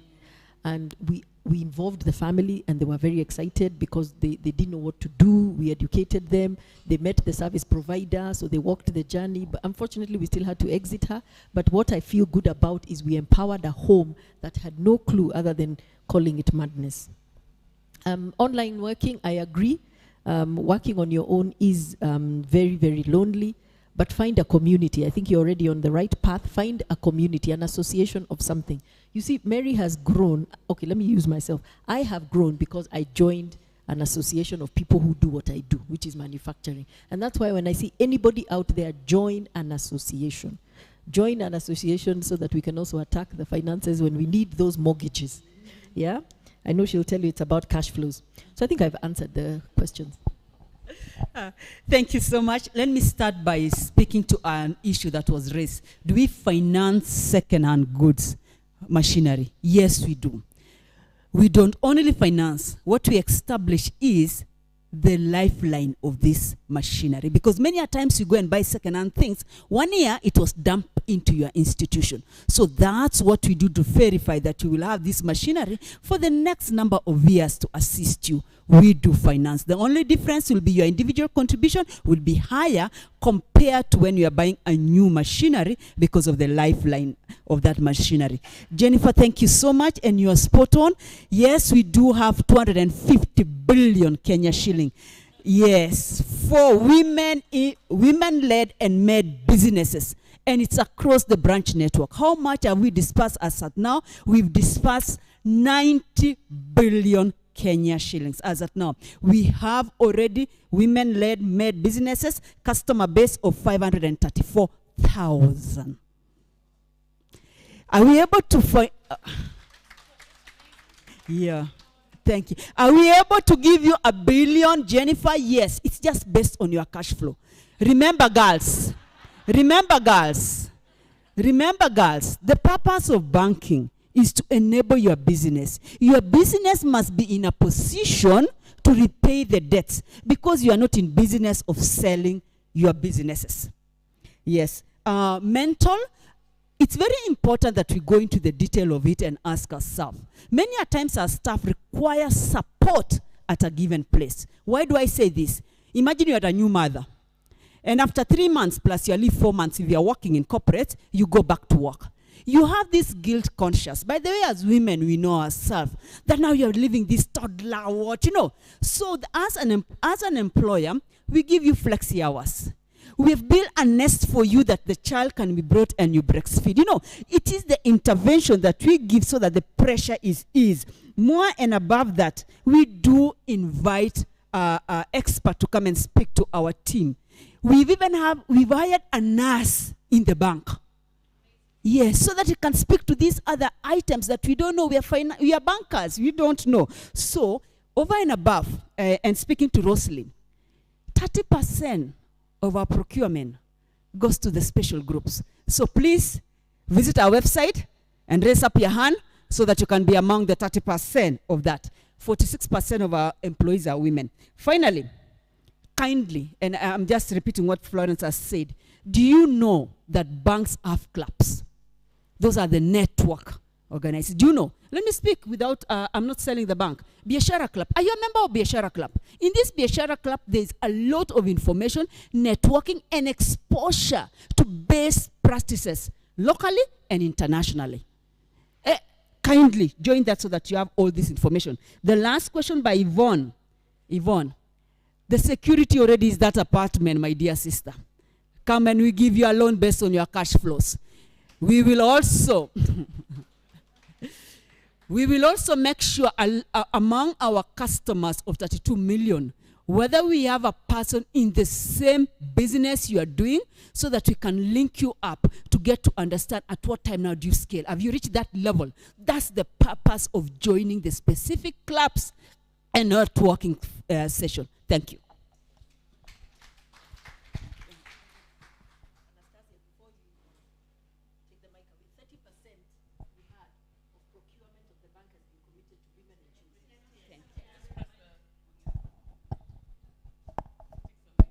Yes.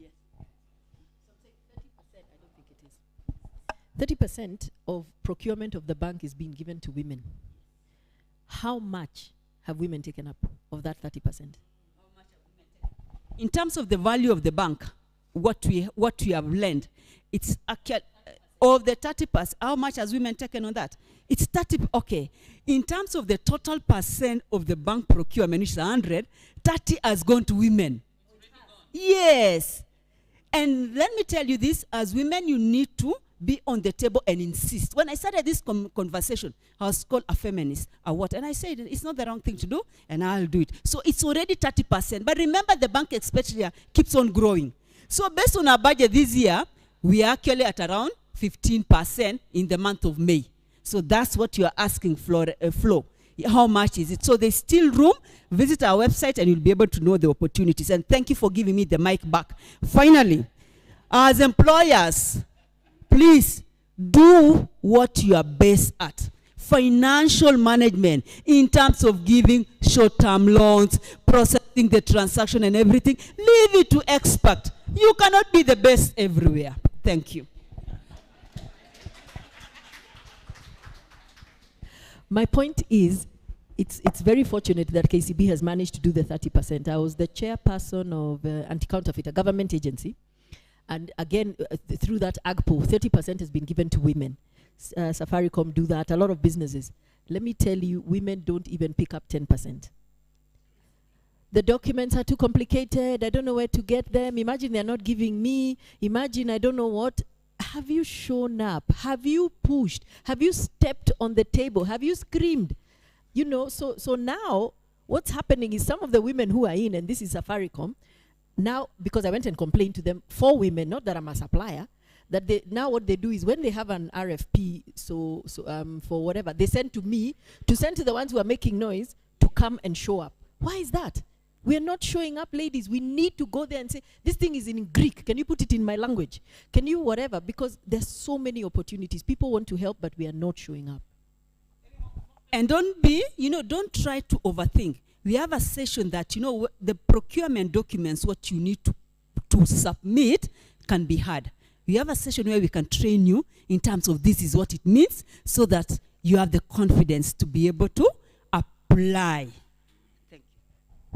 I have to put my plug. We have a community of female entrepreneurs, Kayana. I don't know if there are any Kayana members here. And thank you very much. And what we've done, Stacy, I don't know where Stacy is. So Stacy is our membership coordinator at Kayana. And because we understand what Flo has said, that those forms are complicated, we do group filling of forms. So that's one of the things that we actually help entrepreneurs. Yeah, you're laughing in the back. That thing is very helpful when you're filling forms together. And we're even going to work with KCB to do other, even more things, more offerings, to ensure that women are meeting the quotas that they require, that these organizations have put in place for them in their diversity programs. So please, that's my spill. Make sure you become a member of Kayana. Follow us on all socials if you want to know, how to get involved. Any more questions? I saw some. I'm going to start from the back, moving forward, yeah, on this side.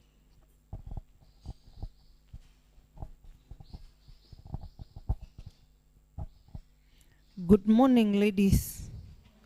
My name is Phyllis Kiarie, a team leader at Crestmont Properties Limited.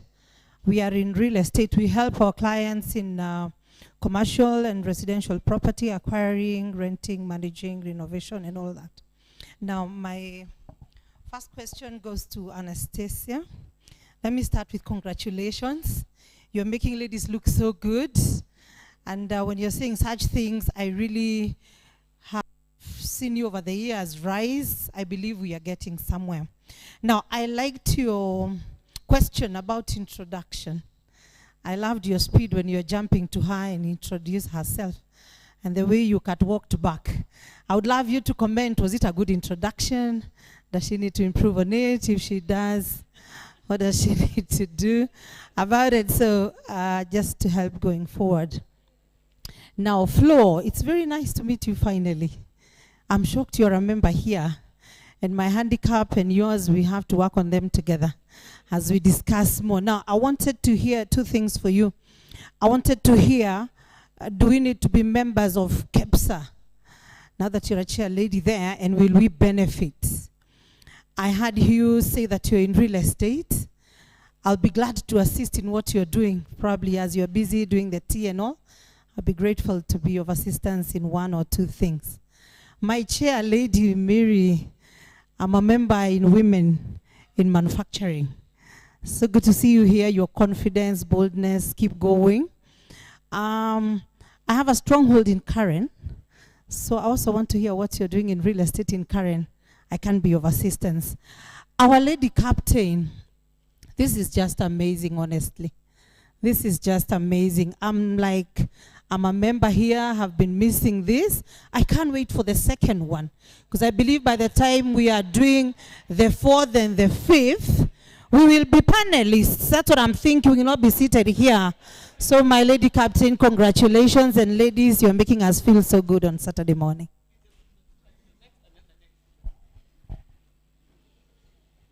Good morning, everyone. My name is Joyce Wairimo. I'm the founder and CEO of Spot On Apparels. We manufacture apparels and basically uniforms for corporates, and we also do branding. I'm very privileged to be a mentee of the two ladies seated here, that is Flo and Mary, through the Melvin's mentorship.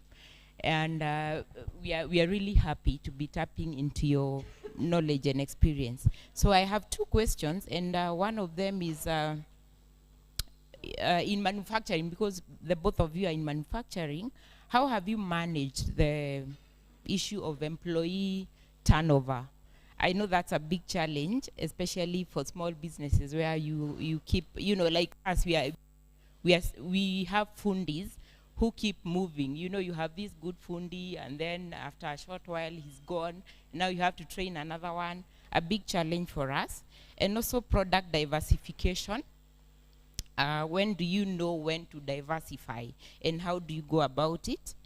And yeah, those two questions, maybe you can shed some light on that. And Madam Chemtai, thank you very much for challenging us to be on the table and to negotiate terms, especially with the banks. Thank you very much.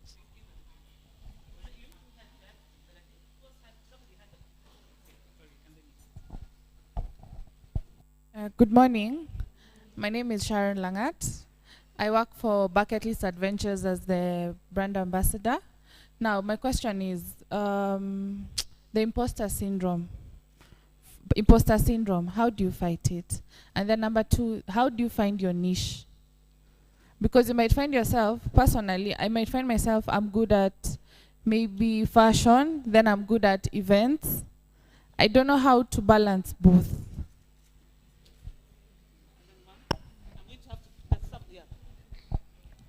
Good morning. My name is Anne Shiri. I'm the founder and CEO of LifeBridge Kenya Limited, and I'm also a director of Kasiri Adventure Park, Kitengela. I'm privileged to have been mentored by Mary Ngeshu and also Flora, because I'm also in manufacturing. I do manufacture of corporate uniform and all protective wear. My question to Mary first is, I'm trying to understand, is there a point in during your growing and also establishing of the many companies, especially in manufacturing, that you have a product that probably is still getting into the market, then you also have an opportunity to add a product? How do you balance? Do you first grow one, or you can still put the two together? My other question for the two is, do you work with the government? Because I think we SMEs are finding ourselves caught up that we are working with the government on some contracts, but also now the payment is really taking a toll on us. And also to Madam Chemutai, do you do LPO financing? Thank you. Okay, I'm hearing one question, diversification, that's been asked twice, financing of LPOs. Which question has not been asked? Because some of these questions are being framed differently. Yeah? Oh, I'm not seeing that side. No, we were on that side before. So let's answer these ones, then we see what time we have, because we're almost at the end. A question that has not been asked.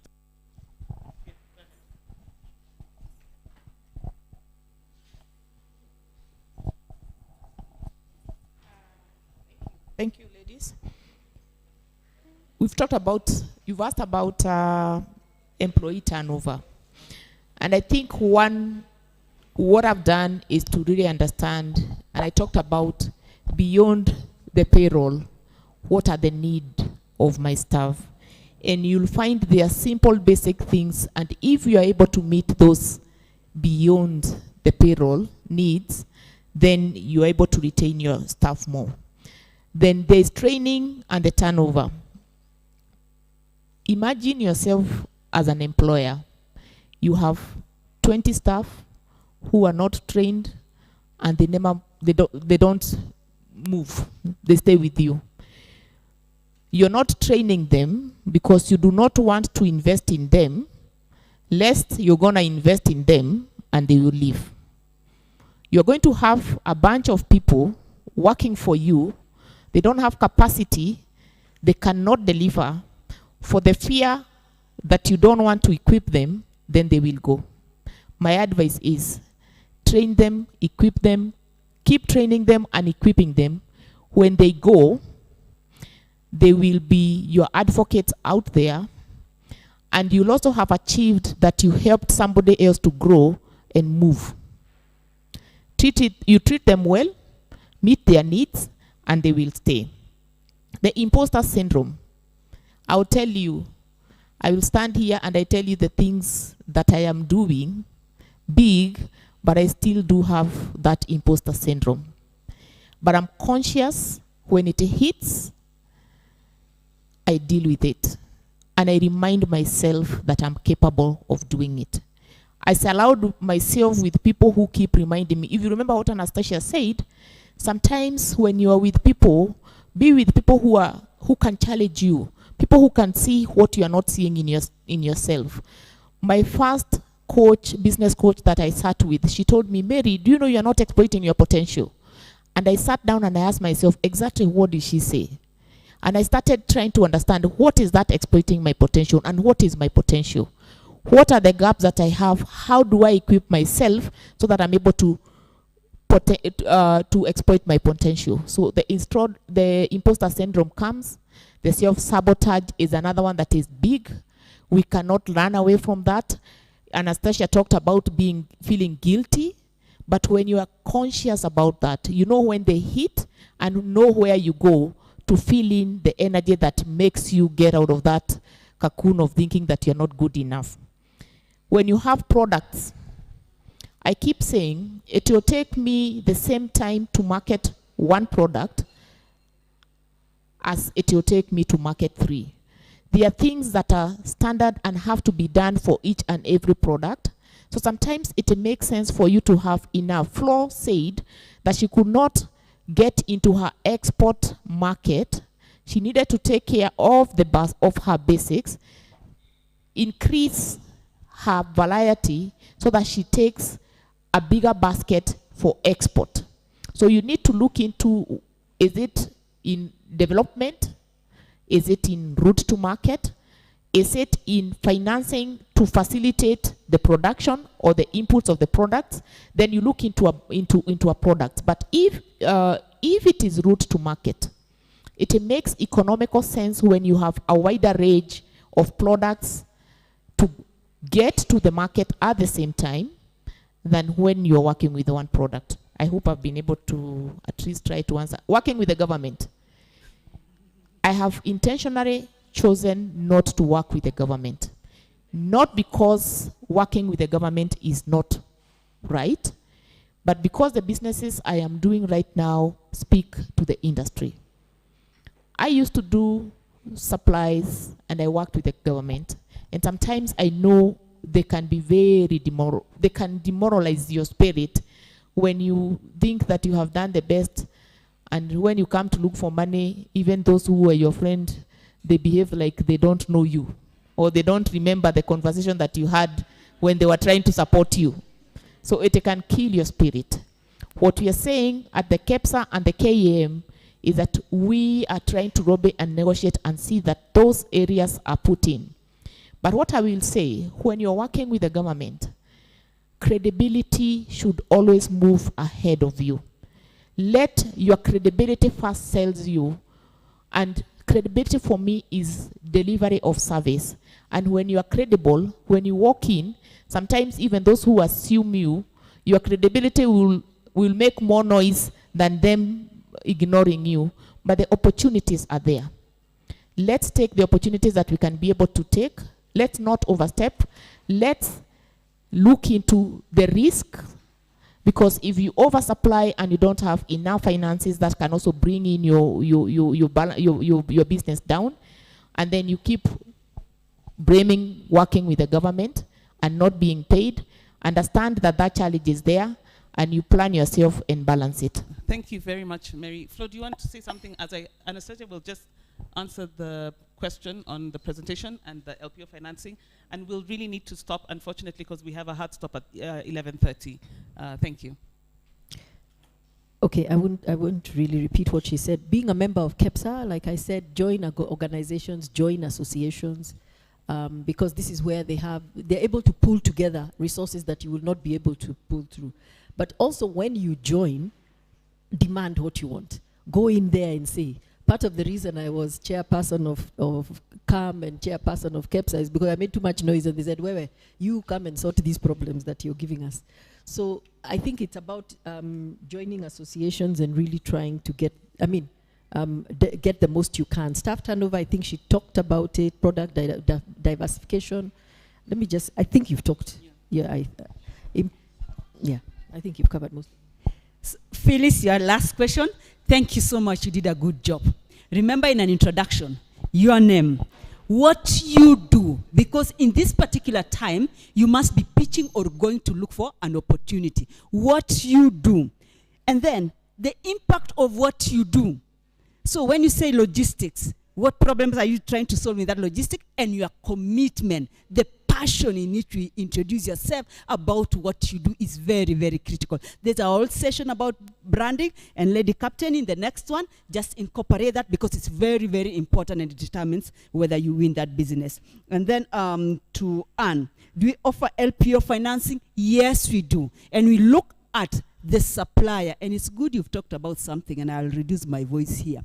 We look at the supplier and establish whether they are going to pay you soon, right? We all know that you're having liquidity challenges in our economy, right?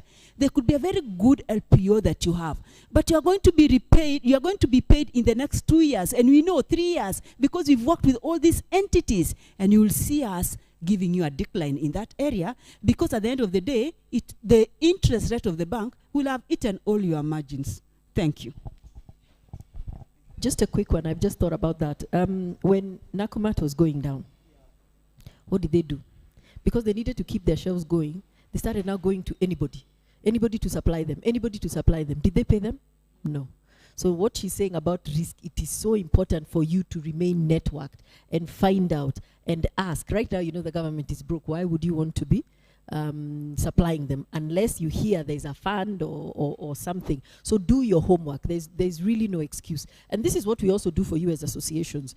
What we do is we try and develop policy. I know I was personally responsible for driving what we are calling the prompt payment policy, where we are putting into law, or we are trying, it's been 5 years now, where the law actually was passed. Now it's the regulations, where once you do business with somebody, you have to pay within 30 or 60 days. If not, report them. But what we have managed to do even from that time is we've put it under the competition authority. So anybody not paying you, you can go to the competition authority and actually report them. The other thing we do is, a lot of you, if anybody manufactures and sells to retailers can be big bullies. So again, we put that clause for them you can report them to the competition authority. So when you're sitting with your supplier and you're feeling he's bullying you, tell him, I could report you to the competition authority. Let's sit down and have a candid conversation. You might not want to be victimized, and this is what we do with associations. Go and gather critical mass under your association and do that. These are things, this is actually now the use and the benefits of mass and big, we call them Big Brother. So, can we just give a round of applause to, I can actually see your hand here. A round of applause to our panel. I think this is a hot topic. We could be here honestly until 1 o'clock, I think, discussing this. We'll talk to Lady Captain and say maybe these sessions should start at 7 and end at 1. But I'm really, really honored. I loved the questions, loved your candor and your sharing. Some of the panelists have to have a hard stop and have to leave, but those who are around, I'm sure they can continue to talk to you personally. But mine is to say thank you very much to all the ladies here. We really appreciate you. If you have a small or micro business that is in ideation, not ready, not registered, etc., join our community, Kayana Create, and we will help you get your business into the CAMs and the KEPSAs. We're all about collaboration, support. These are my personal friends. They pick my numbers, even at 7, even at midnight. And we've got a huge network of women who are willing to come and speak and have, just to speak in a forum like this and to support you. Thank you very much. And Christine, over to you.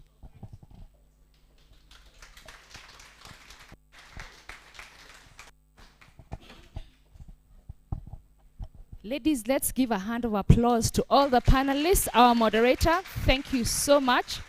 I think I've enjoyed the conversation. And for me, I'm beginning to think maybe these conversations are too few in the calendar. I like the passion. I like the way the ladies are engaging. And I'm glad we chose to add this onto our calendar.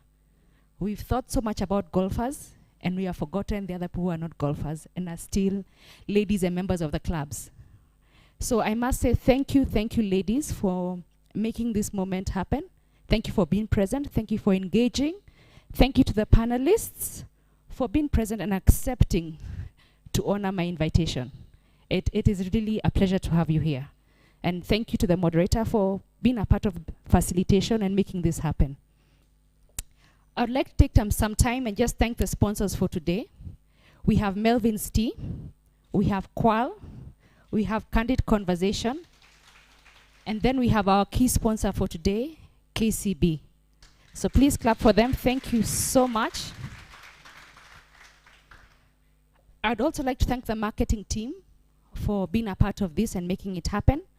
I'd like to thank the F&B team, and I'd like to take some time to thank the ladies committee. I'll start with Carol, if you could just wave. I have my Vice Lady Captain, Liz Njao, if you could just wave. Maybe stand up so that people can also see who you are. I have Dr. Zipporah. Could you please stand? And we have our immediate past Lady Captain, Nancy Karimi. Please stand and wave to the people. That's the ladies committee. I'd like to talk about our next breakfast conversation. It's on the 19th of August. And the theme will be beauty, skincare, and image.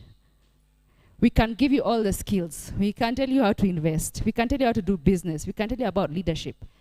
But there's something also important. We have to look at our image. We have to take care of our skin, and we have to look beautiful. We are ladies, and that's something we must do. So I threw that into the calendar as something important for all of us. Then the next one will be on 14th of October. We go back into business. That's savings and investment. I would like to add another one if I could, but the calendar is actually full. So we'll see how to go about it. But I think I'm enjoying the conversations, and I like the passion in the room.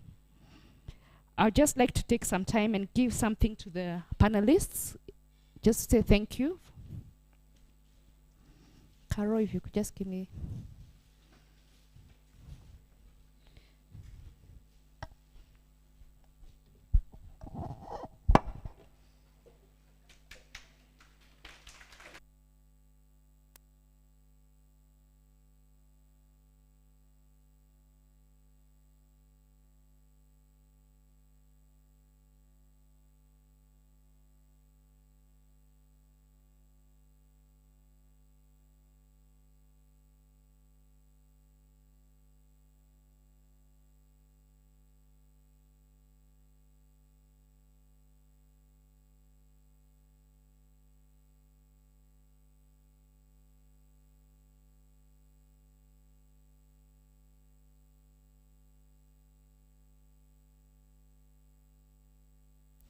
I forgot to mention Flo is a friend of mine who I tend to harass on and off when I want her to do for me something. We'd like to give some tokens of appreciation from KCB. I'll ask Anastasia if you could come and give some tokens.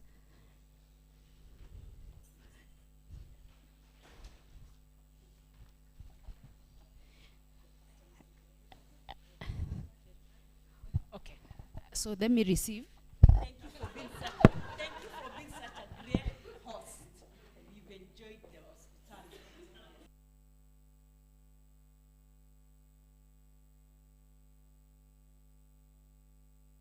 I think the next one is the moderators. Pat, we can start. Okay, let's start with Mary. Thank you so much, Mary. You know, many of us, we are desktop business. Excellent. Wow. You did an excellent, awesome job. Yes. Thank you so much. Yes. I think in exchange, candid conversations part would like to give something to. Yes. Okay. Flo, if you could come and receive from Anastasia. Thank you so much for being the wild card.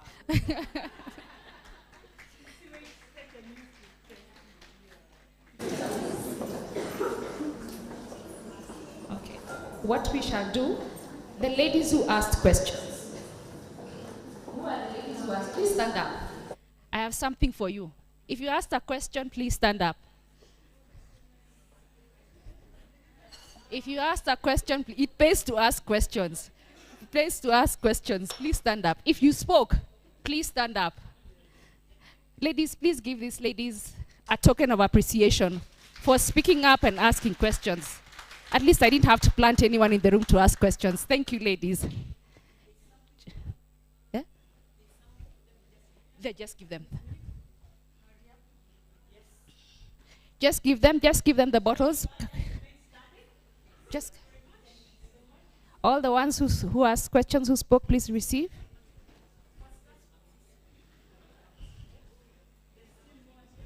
Ask questions. I'll also ask my committee to please stand and receive something for being a part of my committee. Liz, Caro, Zipporah, Nancy.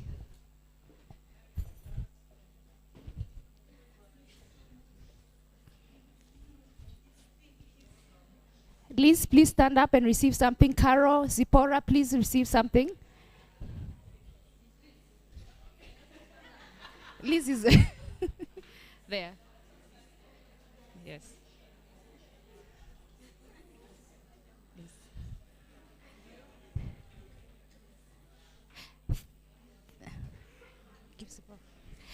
Thank you so much. Thank you so much, ladies. It has been indeed a pleasure. I would like to close. And if you can remain behind, have conversation with the panelists, you're welcome. And thank you so much. See you in the next conversation. Well out, ladies.